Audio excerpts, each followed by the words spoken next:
So what's up and welcome back to the YouTube channel. If you are tuning in for the first time, make sure you drop a comment. Let me know how you find this video and also how you found this video. Make sure you subscribe, make sure you like, and share it to your circle of friends as well. If you are watching this video, then you're probably broke. I'm just kidding. Now, I thought, you know what, right? Because I have been through a lot of stages in life. I've been through stages where, yeah, I got savings, yeah, I got a good amount of money, but I still feel broke. Even now, I still feel broke.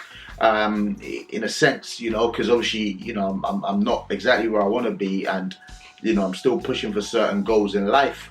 But then I thought, you know what, I want to do this video from a point of view of when, you know, I had financial difficulties, and you know, it never seemed like anything was actually working, and it never seemed like anything was coming together.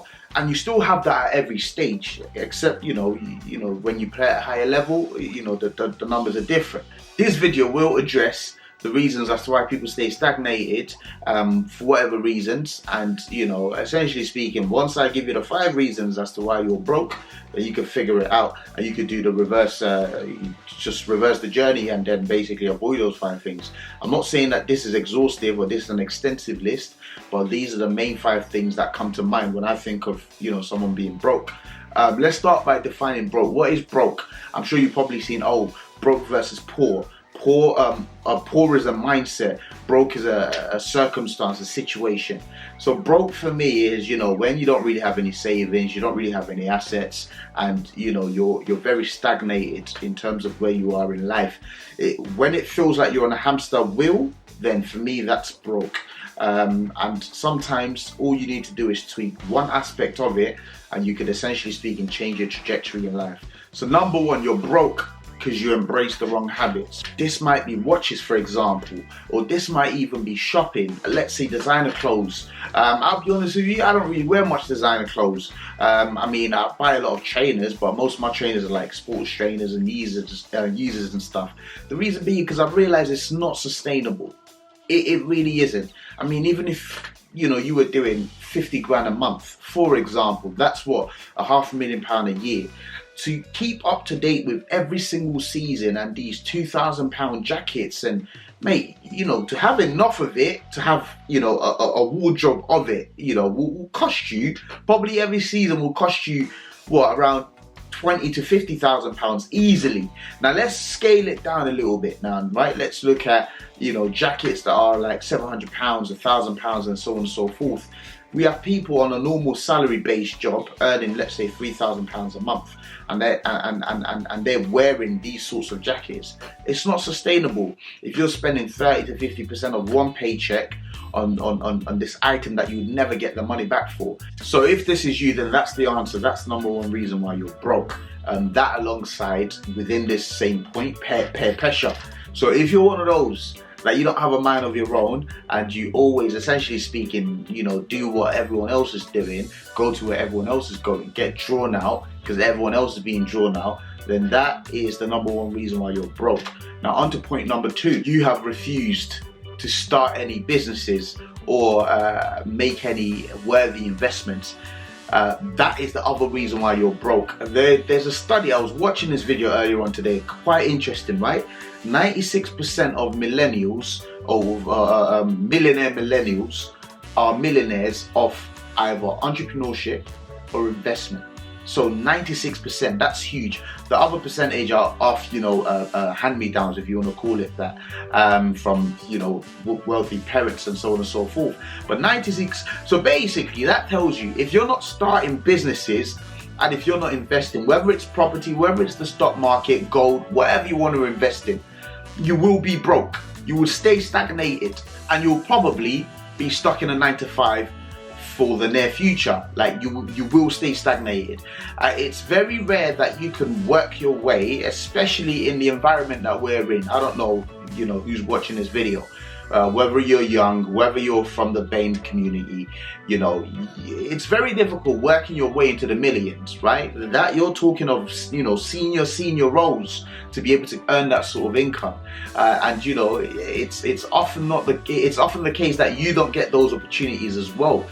So if you want to create your own story, then you should be looking towards investments and looking towards entrepreneurship. So that's number 2 reason why you're broke. Point number 3 reason as to why you're broke is because you're an overthinker and you're very complacent. If you keep going down that direction, in 5 to 10 years from now, you're still going to be stagnated. You're going to be watching this video and it's still going to be applicable to you. What a life to live, right? So that's the other reason why you're broke, when you're an overthinker. Sometimes you can't dwell on the thoughts, you just have to pull the trigger and go for it.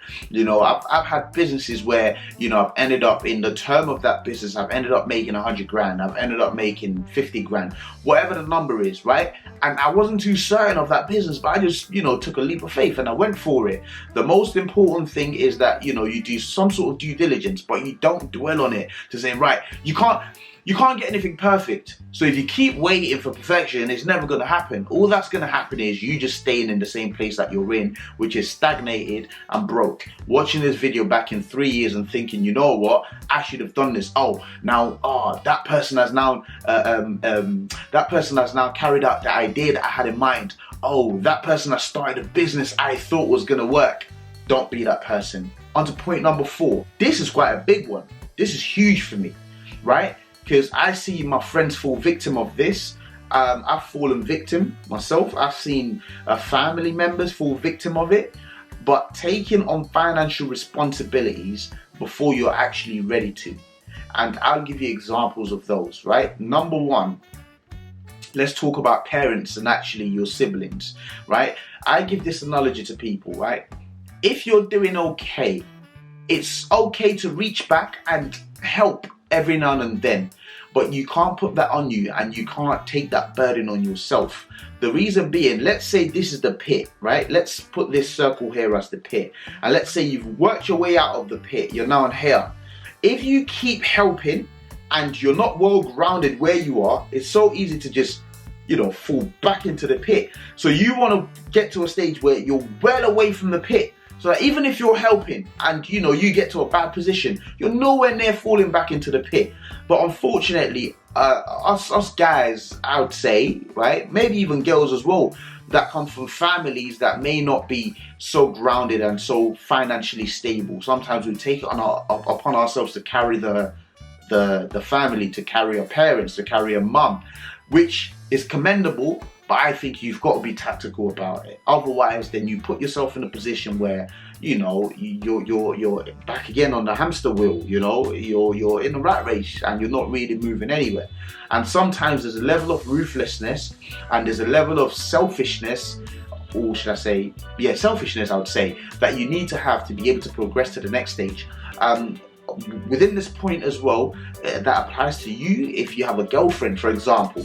I've always said, you know, to have a girlfriend costs money, and maybe you're not at a stage where, you know, you should really entertain that sort of a relationship. And maybe you have even a wrong girlfriend, because maybe she wants a lot more than you can actually do for her at this particular point. It might be that you've taken on a car finance, huge responsibility, bearing in mind that it's a depreciating asset.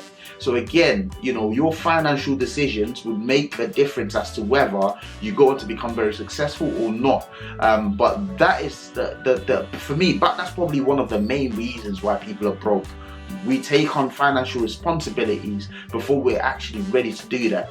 Let's say now you've had a good 6 months and automatically now you want to buy a watch, automatically now you want to get a car finance, automatically now you want to go to what's this fancy place with your girlfriend, starts with an M, the honeymoon destination. I can't remember where it is, somewhere in Europe I think. You know, that's the other reason why people are broke. And now on to the 5th and final point as to why you're probably broke. It's simple. You have no ambition, you have no drive. You can fix that, because I think some people are born with it, like myself, I'm born with it, right? If you don't have it, you can fix it. How do you fix it? You have to observe the people you're around, observe what you consume on a daily basis.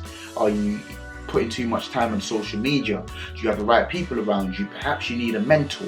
Like you need to shock your system, take yourself out of the comfort zone, shock your system, get that drive into you. You know, what makes you tick? What's your lifelong ambition? Where do you see yourself in 10 years, 20 years, 50 years? Write those things down, you know, and once you're able to get that drive into you, you would be a wrecking ball. You would just go and go and go with no stoppage in sight. But that's the other reason. That's the fifth and final reason as to why people are broke, because they have no ambition, they have no drive, they're complacent, they're happy to just sit down and do nothing. But yeah, that's that anyways. This video is very different from the usual videos that I put out, straight to the point. It's more of a personal development sort of stuff. If you like this sort of video, then give it a thumbs up. Make sure you like, subscribe, and drop your comments down below as well, and I'll see you next time. Have a good week.